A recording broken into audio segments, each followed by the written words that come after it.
স্থানীয় সরকার, পল্লী উন্নয়ন ও সমবায় মন্ত্রণালয়ের উপদেষ্টা আসিফ মাহমুদ সজীব ভুঁইয়ার বাবা বিল্লাল হোসেনের ঠিকাদারি লাইসেন্স বাতিল করা হয়েছে।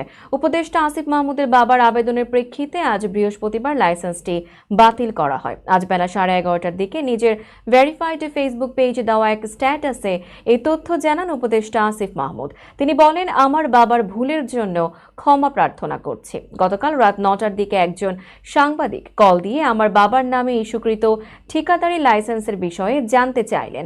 বাবার সাথে কথা বলে নিশ্চিত হলাম তিনি জেলা পর্যায়ের জেলা নির্বাহী ইঞ্জিনিয়ারের কার্যালয় থেকে ইস্যুকৃত একটি লাইসেন্স করেছেন। তিনি আরো বলেন, আমার বাবা একজন স্কুল শিক্ষক।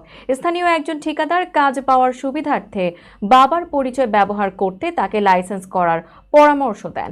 উপদেষ্টা বলেন, আমার বাবা তার কথায় জেলা নির্বাহী ইঞ্জিনিয়ার থেকে একটি ঠিকাদারি লাইসেন্স করেন।